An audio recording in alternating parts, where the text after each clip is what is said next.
for Blumpkin&Friends, starring your host, the Reverend Johnny Blumpkin.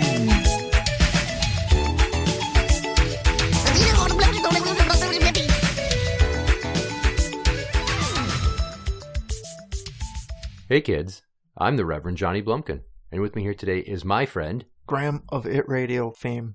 And I'd like to say our current RPS Intercontinental Championship Challenge champion. So you either haven't had a show since the last time I was on, or... Wait, no, you did have a show since I was on. I've done shows since 50. You won it on episode 50.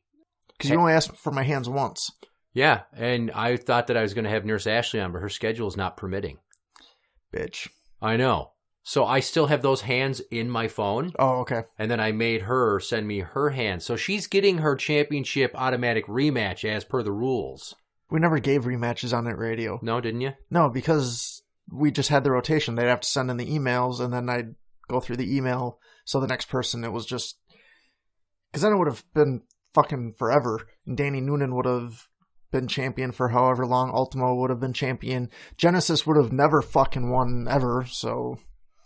Don't forget, I won. You won once. Once. It was episode 208 of ITRadio, and I was the guest, and Danny Noonan didn't send in his fucking hands, so you were stripping him of the title, and you and Frosty were arguing over how you were going to figure out who was going to be the new champion. So we did a 4-person tournament, and I suggested just have 4 people give hands one time. And then when you get to the second round, we just have to use the same hands. And ironically, it worked, and I won, and I became the RPS champion. I don't think I had a long title reign. Probably not. It was probably like an episode or two. Yeah. It's kind of like how Genesis, when we did the Let's Get Graeme a Tattoo Fund, yeah, where he gave us, like, the most money, and he still fucking lost. We gave him so much shit.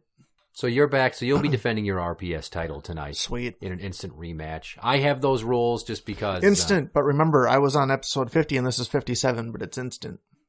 Yeah, the next time we do it, you get your automatic rematch as as a dethroned champion. Gotcha. I don't think anyone's going to be like a Bruno Sammartino with an 8-year reign.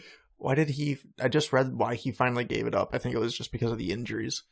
Well, being champion for 8 years, his body had to be just fucking ravaged. I mean, but whenever he would do his big shows, it was only like once every 3 months as far as the title defenses, but he was still wrestling every weekend type of a thing. Well, speaking of poop... Oh, go on. You had to wipe. Yeah, I was recording an episode for the other show, and Chi-Chi took it upon herself to take a dump and then wipe one time and decided it was good enough and pull up her white panties and go about her day. And then I went to go pee before we started recording, and I saw there was a diarrhea poopy in the toilet. And I'm like, who shit and didn't flush? She said, I did. Who wiped you? I did. I'm like, get in there, because I knew she didn't do a good job. And sure as shit, no pun intended, there was a racing stripe in her shorts. Nice. Yeah. Nice. I can wipe my own ass. She can't. She's 4. Sonny, I can wipe my own ass. Yeah. Tonight's episode is about weddings. I was in one once. Were you? Yeah. I'm about to be in one. I was in 2. Well, I've been in several as a groomsman. But I'm going to be the groom. See, luckily enough, I don't have any friends because I don't have to go to weddings, or my friends were married before I met them. But the only time I actually had to be in somebody's wedding, I was in my sister's wedding and then my own wedding. What about Frosty? He was married before I met him. No shit. Mm-hmm. How old is Frosty? 30. He's 38. So how old were he and Hot Donna when they got married? They got married in 2003, I think. When the fuck was Fuck Joe? 2003. Was it that late? Yeah, because it was 2002 is when I went back to wrestling. The MPW? Yeah, or when I started MPW. And it wasn't until the next year, I believe, that I met Frosty. So... Wasn't he the sound guy? Not at the beginning, I don't think. I could be wrong. I don't remember. Him and his brother, Josiah? Yeah. Yet they're really not brothers. What? They're not related. They look so much alike. I thought they were actually brothers. No. One, Frosty's adopted. Oh. But that's not his mom. Don't fucking confuse me. So no, Frosty was born and raised in South Dakota. Okay. Josiah was born and raised in Monticello. Mm-hmm. So there's no relationship. No blood relation. No blood relation whatsoever. But Frosty got adopted by Josiah's parents? No. Frosty didn't know. They're in no way family. No way family. Fuck you. The only family that they had was when all of us were hanging out type of a thing, and Mom Saya was at all the wrestling shows, like she was the MPW mom type of thing, and would bring us food. Well, thank you for making a liar out of me. Son of a bitch! Yeah. No, Saya, I was in, obviously, my own wedding, and my sister's, but that was pretty much it. I did another podcast once called Social Media What, which only lasted 3 episodes. He got married in Anoka somewhere, and we get to the wedding. He's like, hey, can you be my best man? No, I wasn't his best man because my phone did not have signal getting to where the fuck his wedding was. He asked you when you were en route to the wedding to be the best man. Yeah. Uh-oh, retard alert! He also forgot Classy. his iPod, which had all the music. So they played what would have been his stepson's music, which was like all emo shit. So that's the music that you got to listen to before the wedding, was this emo shit. Is that back when we were calling them My Chemical Faggots? I think so. Okay. What? Can I come out of my room now? You're not supposed to be in your room. We only went in there to change your underwear after you shitted in them. Go play.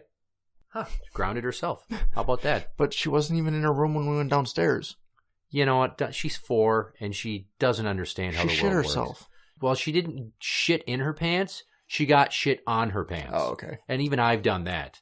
And within a few years from now. Yeah, it's been a while since I haven't trusted a fart, but that's always fun when you're just sitting there and you're like, oh, I'm going to fart. And then you're still sitting there and you're like, that really wasn't a fart. You ever take a shit where it comes out so much, so fast that it like curls up and then touches your butt cheek?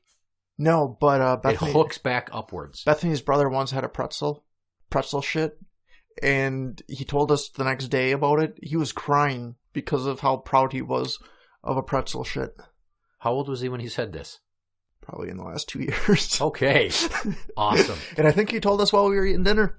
That's how I got shit on my pants, was I had a turd that came out and hooked back up. It defied gravity and touched my cheek. Go on. So I went back to the computer, and I'm playing around on the internet, and it kind of smells farty, and I don't know why. I mean, I was still passing gas. I figured it was just residual fart stink trapped in the chair and my work pants that I still had on.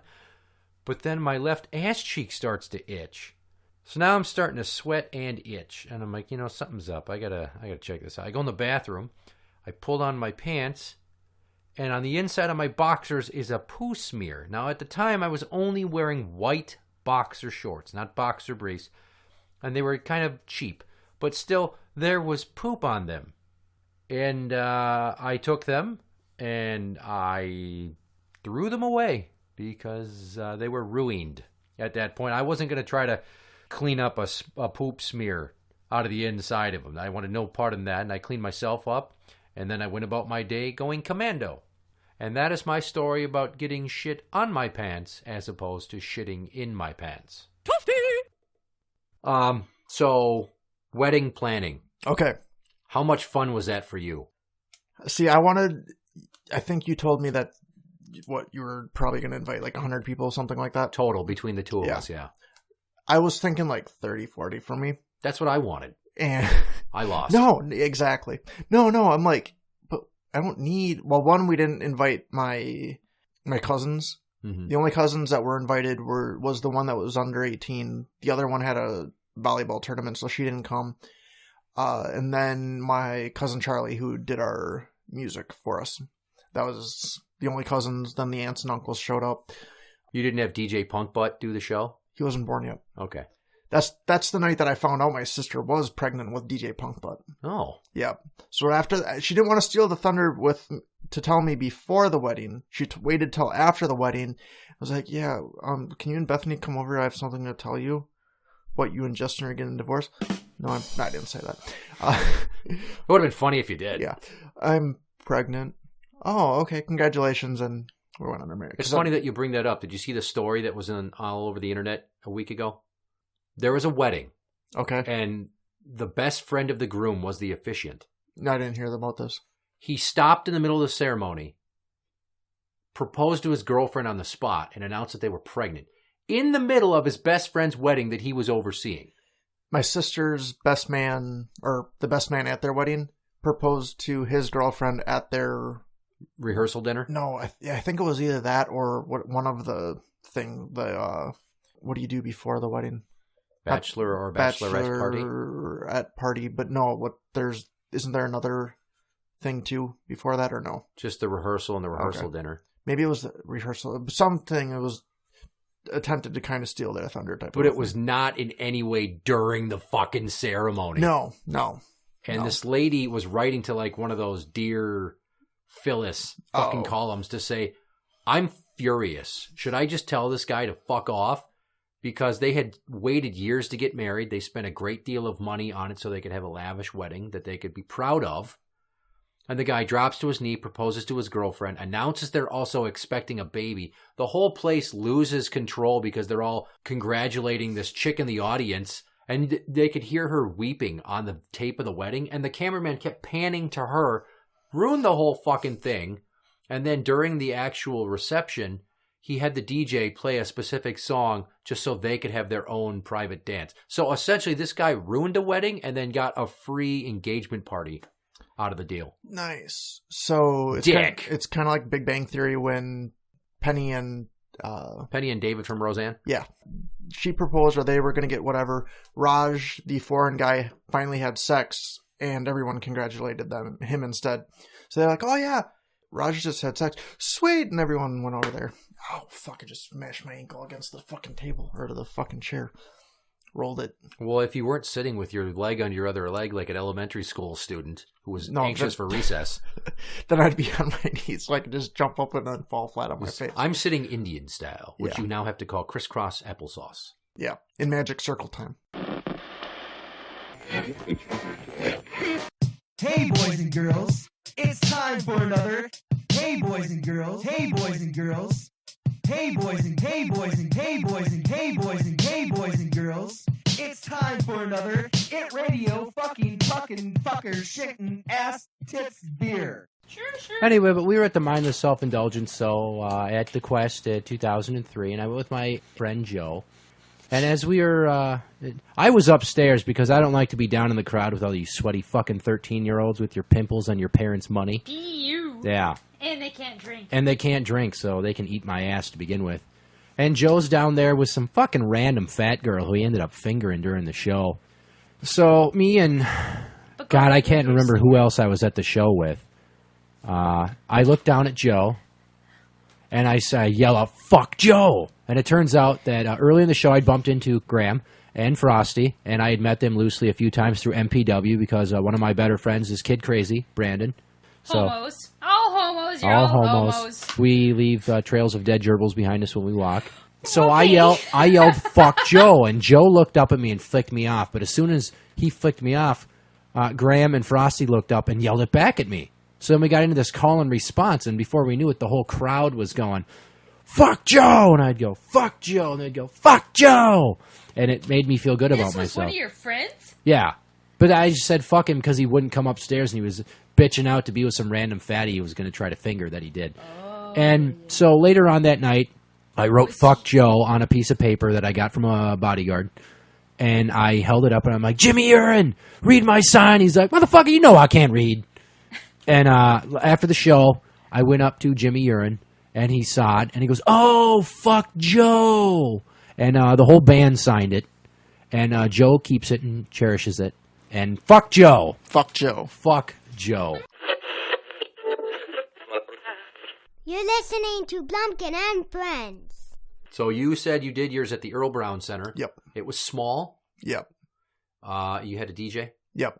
Tell me, who was the DJ? My cousin. Your cousin. Food was catered by the Earl Brown Center? Yes. It was pretty much finger food. I think we did have like roast beef or something like that. Sliced or turkey, I can't remember. Not roast beast? No. Like a Seuss novel? No. But they had little shooters of tomato juice, even though I don't like tomato juice, and grilled cheese bites on top of on the cup. So you down that and then eat the grilled cheese. Was it sponsored by V8? No. Fuck. No. What else did... But that was one of them. Everyone, like, when I tell people, oh, yeah, this is what we're going to have, everyone was all, I can't wait for those. That's what everyone wanted, was the grilled cheese shooter. Oh. But there was other finger foods, too. But no, it was a small... And it was the fastest wedding that the pastor had ever done. He does the stuff that for the church shit fuck hell stuff that I do during the school year for the recording. He was the pastor. He did my sister's wedding. He's the whole big guy when it comes to the church shit fuck hell stuff. And yep, other than the next quickest wedding was his own daughter's. The day before she was deployed. How long did it take? It was probably less than 5 minutes. Awesome. Yep. I don't think ours is going to take very long. We're in the process of planning ours. And I already don't want to do it.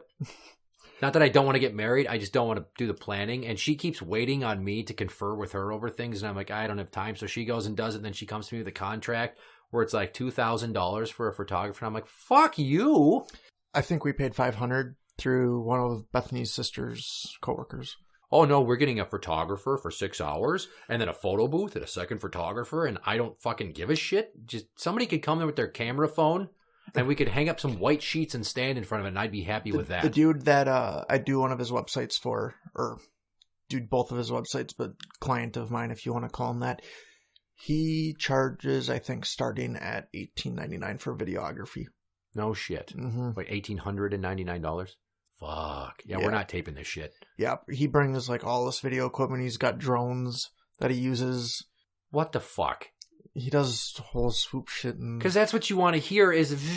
Well, no, that's usually like the when he does those videos, it's usually panning, and it's not during the fucking wedding.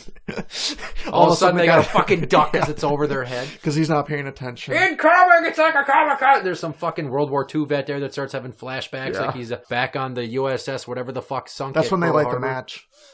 NCIS reference. I don't watch that show. No, I've only seen it once. Light the match. He lights the match because he's got this guy that can only remember stuff back when they think that he's did something against some Asian guy, and so they're in this room, and the only way to get him to remember was to strike a match in front of him. Yep, that was the trigger event because of the sulfur or whatever the smell, like it was helping him remember. Oh, and then. They had who they said was one of the Japanese guys that he had taken hostage, and then they go out for sushi, and he's the sushi chef instead. Ironic. Yeah, so they just used him to have him technically confess. Oh. So we've talked about having a taco bar. Nice. We talked about having a cupcake tree. We did have cupcakes. Then she had the idea of a food truck, and I'm like, no. You want everybody to fucking get diphtheria or fucking norovirus? So we're down to, I don't know how many days, like maybe 40-some days until the wedding. Let me see, there's how many days in June? 30, yeah. Okay, so the wedding's July 29th. So roughly you have... 45 days. Yeah. We don't know what we're serving yet. I think that her friend's going to do some flowers. We're not going to have much for flowers. We're probably just going to end up going to Costco to get a couple of sheet cakes because we're trying to do it on the cheap. We have a DJ and a photographer and our officiant who is her spiritualist. Okay. This is a lady that she goes to for, I don't know. She goes there and the lady talks about all kinds of, her name is Heidi, and Heidi has told the Dirty Bee that she and I have been together multiple times through multiple lifetimes. So we haven't always been together, but we've always gravitated towards each other. You're holding back a smirk. I have the same fucking expression when she tells me this shit. Just like when she talks to me about spirit animals. And I'm not trying to crap on my future wife's ideas, but her spirit animal is a wolf. My spirit animal apparently is some sort of cat. Oh, shit. Fuck, it makes sense. I don't like people, and I hate dogs because they bark.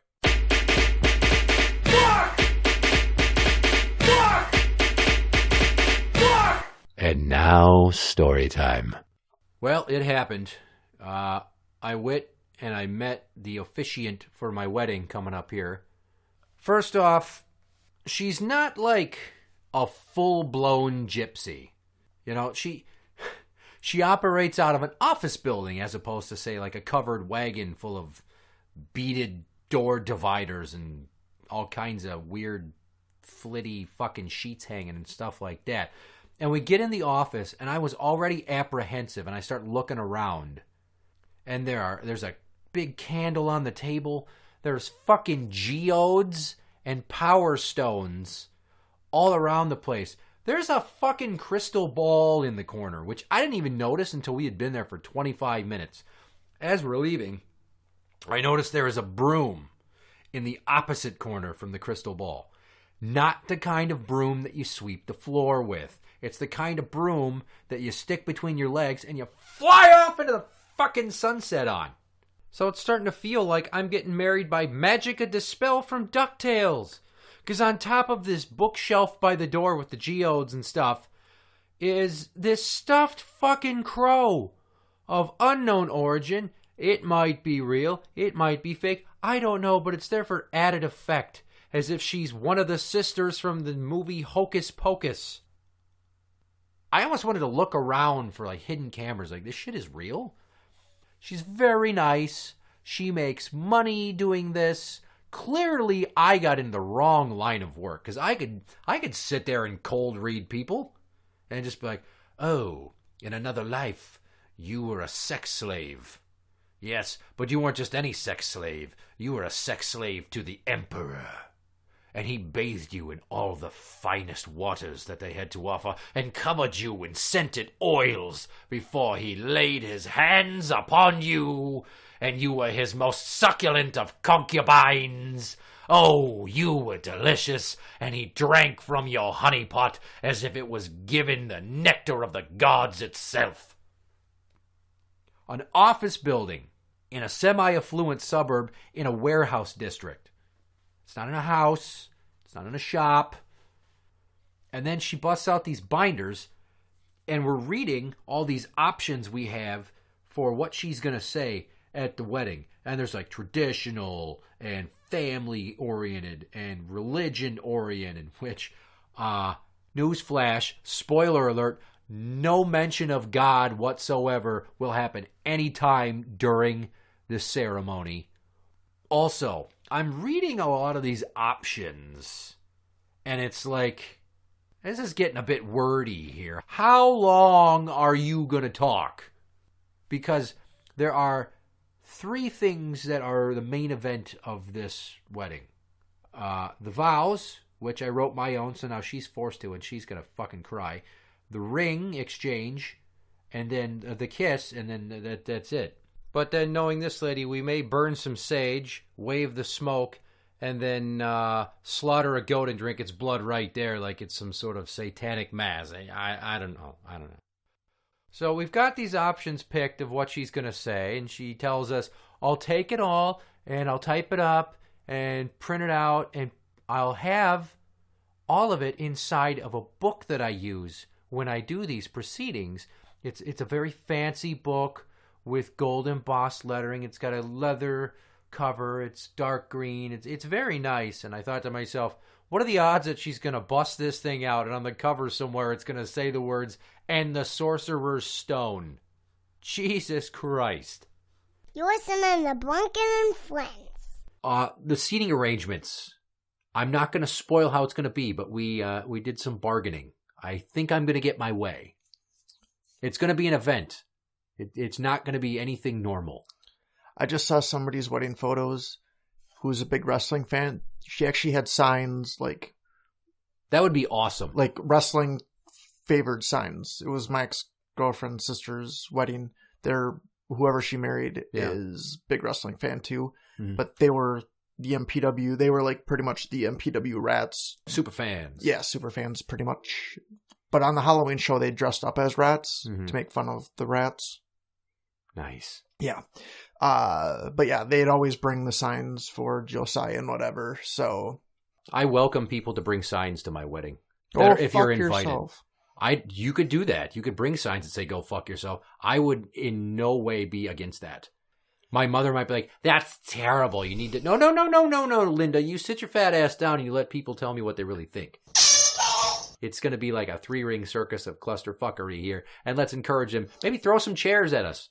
Nice. It'll be like that match with Terry Funk when they buried him in chairs. That was awesome. And technically he wasn't supposed to get buried, but he just sold it anyway. Good for him. Because if you see it, he kind of just gets hit, so he decides to fall, and that's When it starts all raining chairs. Yeah.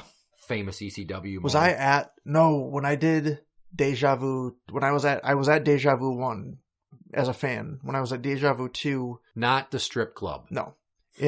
At the ECW arena, Viking Hall. Yeah. Deja Vu 2, the commissioner, the sports commissioner, he was talking about the previous show, and that was one thing, they sometimes get the fans, but they didn't want the fans to do that, but he's like, no, you guys did a good job last time. Deja Vu 1 was Lobo versus Zandig. Nice. Yeah. Deja Vu 2 was Ian Rotten versus Zandig in the Taipei Deathmatch. Even better. Yeah. People don't know what that is. It's a Taipei Deathmatch is you wrap your fists in tape, dip your fists in glue, and then dip them in broken glass. It's basically a boxing match. Yep. They actually had one of those at the end of the Van Damme movie, Kickboxer. He goes up against Tong Po in a cave. It was fucking awesome.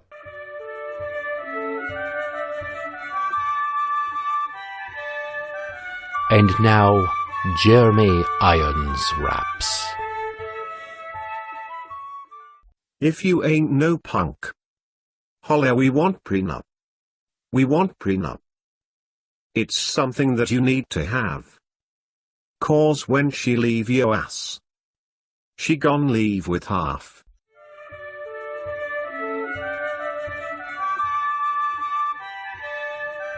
That was Jeremy Irons raps.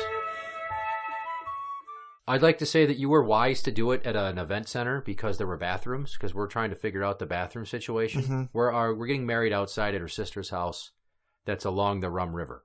So instead of using her sister's bathroom... You're just going to use the river. Which would be a lot easier. Just hanging over the side of the fucking edge. And we talked about renting a porta potty. And when she told me it would cost $1,400 to rent one porta potty and the trailer it comes on... I don't know if you ran any wedding ideas by your parents to see what they thought. No, see, pretty much I was like, oh yeah, just do it the fuck ever. The only thing this is as much planning as I did was I looked up some venues. Earl Brown was not one of them. One of them was right above where in the same area of Acme Comedy Club. Okay. And other venues that I saw were down payments of $2,000, $3,000. I think with the food and everything, it was $3,500 for your whole wedding. Yeah, that's awesome. Yeah, winning. But they did the catering. They paid the cupcake place. The cupcake place then charged Earl Brown Center and vice versa. So it was factored into one easy bill. Yeah, nice. Yeah. Well, I made the mistake one time at my parents' house, and this led to a big fight, huge fucking fight. All I did was in my parents' kitchen while we were having dinner. Mention the cost of the porta potty. And my mom's like, oh, fuck that shit. You're not doing that. You can rent the senior center room at City Hall for $500. I'm like, I don't want to do it at the fucking senior center. I don't want your advice. All I did was mention to you how much it would cost. And I said to you, there's no fucking way I'm paying that. And now you just spent 5 minutes chewing my ass talking about the economics of planning a wedding, and I wasn't agreeing to it. You just scolded me for something I'm not going to do because you didn't actively listen. So shut the fuck up. Where's your air horn when you need it? Oh, I wish I would have had it there. Holy Christ. I don't know who's flushing a toilet upstairs, but they better have wiped their ass well. Ladies and gentlemen, that's the end of the show. Thank you very much for listening. Good night. Oh. Now, so yours was local. Mine's going to be local. I have friends that did, my friends Andy and Kayla, they went to Vegas. Mm-hmm. So almost nobody was there. My friends Matt and Amber, they got married on the North Shore. And then he took his wife's last name because he hates his dad. Nice. Fun fact. My friends Nick and Alyssa got married at a church. My friend Aaron and his wife Brenna got married at a church. I was in that wedding. I was a groomsman. Lunchbox, Joey Black of Genre Treason, married at a hotel in, I think, Shoreview. I was in that wedding. That was the wedding there. Shortly thereafter, we stopped talking for a while because I got mad at his wife for pulling a bride. His estranged wife pulled a bridezilla, and me and my then girlfriend, we almost quit being in the wedding the day of the wedding because we were sick of her. Good. Right. As it should be. So, number one fan, Tim. My mom slapped my aunt at her wedding. For real Or slap? not at the wedding, but like the rehearsal. Mm-hmm. Like my aunt was starting to freak out, so my mom slapped her. In the To face. slap her back into reality. Yeah, pretty Not much. like you bitch. No. Oh. Well, at number one fan Tim, he's on his second marriage now. His first time he got married outside, and then it was a little disorganized with the party, and nobody gave speeches or anything. And then when I was going to give a speech, I'm like, hey, would you be upset if I grabbed the mic and said I wanted to give a speech? And then during the speech, I basically just professed that we had a secret gay love affair, and now I was upset that we couldn't be together, that you lied to me. Like, if I make a giant scene, he's like, I'd be cool with that. Can I throw beer in your face? Yeah, I pussed out. Oh. Because I'm like, I don't know if this crowd's going to work with that kind of joke and get it. Second time he got married, it was at a hotel, and I was a groomsman again. So I have been a groomsman Been like 4 times, I think. I was in his first wedding, and you have to bring that up in the speech. Yep, I was in his first wedding, third wedding. I was in his first 2 weddings. I've joked about that. I'm like, if you're getting married a third time, I will be there. I promise you. So far, things are good with he and Mrs. Number One Fan. So what I'm saying is I've been a groomsman 4 times. I've been a ring bearer once. Oh, I was a ring bearer, and I goosed up the entire way up. Like, I was so, like, stiff-legged. I was probably... You goose-stepped like an SS Nazi trooper. Yes. Perfect. During, like, I probably was fine during the rehearsal, Yeah. but then during the actual wedding, like, my legs were completely stiff walking down the fucking aisle. Ugh. Yeah. And it was 26 years ago now. No Because I think shit. on Time Hop just a couple days ago, it came up with the Robin Hood Prince of Thieves was released. And the day before... 91. The day before the wedding, that's where we went we watched that the night it was released and then went mini golfing. And we went to 7-Eleven because it's Canada and they still have 7-Elevens there. Nice. When I was a ring bearer, it was the first time that my deceased cousin Kelly got married at her second was wedding. Was she deceased when she was married? No. Oh, because that'd be kind of cool. She's dead now. She at her first wedding, I was the ring bearer. At her second wedding, I did a reading. At her third wedding, I was in attendance. Yeah.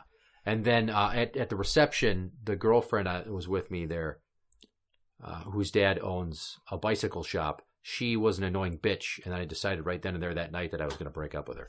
Yay, weddings are magical. Mic drop. I wish I could have mic dropped her. I dropped her like a fucking sack of potatoes. I'm like, yeah, we should take some time apart. Nice. That's taking the Band-Aid off slow is what I was doing there. Nice. I'm filing that. You're listening to Blumpkin&Friends. It's time for the RPS challenge titled Rematch between Graeme of ITRadio That's me. and Nurse Ashley. Why are you pointing to yourself? Because I have her hands. I was going to say, because I am Nurse Ashley. I am Nurse Ashley. I've learned how to do an awesome female voice, and I throw my voice every time. Now, should we do a fresh set of hands, or should we use that set of hands we've been sitting on, where you're just a party to your own previous efforts? Let's do that. Let me be surprised. Let's see how... You don't even know what you gave for those No, 'cause hands. I probably They're saved deleted on my them. phone. That's fucking awesome. I might have them, but if I'll have to look at my phone far away from the microphone so it doesn't start beeping and shit. Buzzing and beeping. Ladies and gentlemen, boys and girls, children of all ages, Blumpkin&Friends proudly brings to you the Rock, Paper, Scissors Intercontinental Championship Challenge Championship of the World! Okay, here we go. Hand number 1. Do I go first or do You go first. You're the champion. Well, I could switch my hands. No, you can't. I have them written down Damn right it. here. I throw scissors. Nurse Ashley threw a paper. I Point win. for Graeme. Hand number 2. Paper. She threw a skizzles. Point for Nurse Ashley. Hand number 3. Paper. She threw a rock. Ah, bitch. Point for Graeme. You have 2. She has 1. Here we go. Hand number 4. Skizzers. She threw a rock. So we're deadlocked at 2 and 2. For the RPS Intercontinental Championship Challenge title. Hand number 5. Rock. She threw paper. Oh no! Nurse Ashley, who doesn't even have the time to be on the fucking show, has reclaimed her RPS IC title from you. So because I didn't know how the rules of the Blumpkin&Friends RPS Championship Challenge Championship title worked. I didn't know that it was instant rematches. So then do I get an instant rematch? So we could just keep going back and forth, and nobody number else one gets fan involved. would ever have a chance Number to win. one fan Tim would never have a chance. Neil- The Juice is upstairs pissing and moaning about being on the show again.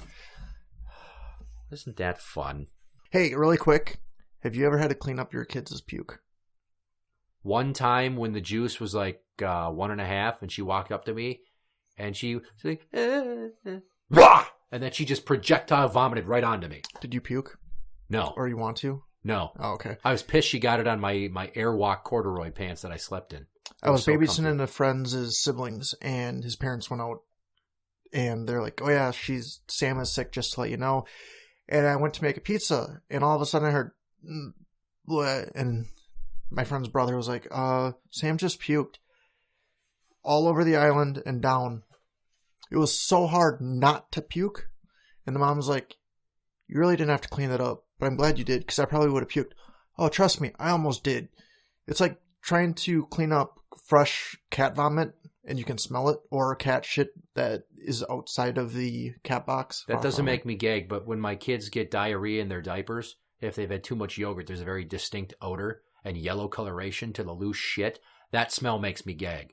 You're just... Also, one time at work, I volunteered to build some karma to burn. I volunteered to clean a bathroom stall after an old doper with a loose bowel shat on the back of the toilet seat and the wall and the adjoining wall. Nice. And I cleaned up Hep C tinged diarrhea. I only gagged once, though. The rest of it he ate. And he still is hepatitis free. Hey, I'm like Captain America. I'm immune. We interrupt our program to bring you this important message. Rage break! We don't fight, the Dirty B and I. However, I made a grave mistake today when I was at Target. I looked at my own wedding registry, which, by the way, I had zero fucking input in. I didn't want to have one. Because what do people give you for your wedding? A bunch of stupid shit that you think you want that you don't really need that just ends up collecting dust. You know, all the cliched old jokes like, what the fuck am I going to do with a melon baller? Ball melons, I don't know, fuck yourself. If you're Hannibal Lecter, you're going to use it to scrape brains out of Ray Liotta's skull so you can cook it up some and then feed it to him. So I opened it up and I immediately lost my shit. Like, I almost needed a scream pillow. I was fucking furious. And I'm looking at what's on here. Keep in mind, I had zero input. None of this shit benefits me. Like the top item, a flatware set. If you don't know what that means, it's a fancy set of silverware. I have silverware. And then I re-envisioned the box sitting on the top shelf of the coat closet in my house with a flatware set my mother gave me years ago that I never broke out because I was too afraid that the beast would take one of the salad forks and fucking lose it or something. Fuck! And then I kept reading. And as more I read, the angrier I got. And some fucking bearded little hipster dickhole that works at Target's like, oh, sir, do you need help with the registry? I'm like, no, it's my own registry here. I just need to change some things here. And he's like, oh, well, let me get you one of these little handguns. And he goes to hand me one of those scanners. I'm like, I don't need that. I need to make changes. Oh, well, you need the login credentials. I need a fucking password to alter my own goddamn wedding registry. The information for which I don't have. So I fired off a text message, and the reply didn't come until an hour after I left the store, and after I had fired off several angry text messages to the Dirty B, letting her know that I was A, fucking furious, B, had never been that angry with her before, C, was an 8 out of 10 on the anger Richter, D, I had to scream into a pillow at one point, I was so rage-filled, and E, I used this phrase, if you were here right now, I would talk to you in ways I never have before that I've only ever used on the beast. I was that upset because none of this shit helps me. It doesn't really help us at all. Just pick things at random when she was bored. There's a Keurig coffee maker. Fine, fuck it, I don't care. You want it, get it, great. I don't drink coffee, but that son of a bitch better not take those unbiodegradable plastic piece of shit cups and then turn them into delicious coffee that makes the air in the house instantly caffeinate my brain so I can't sleep when I get home from work in the goddamn morning. A fucking electric mixer. Fine, she bakes, whatever. I'm just going to eat my feelings thinking about how much I hate that stupid mixer.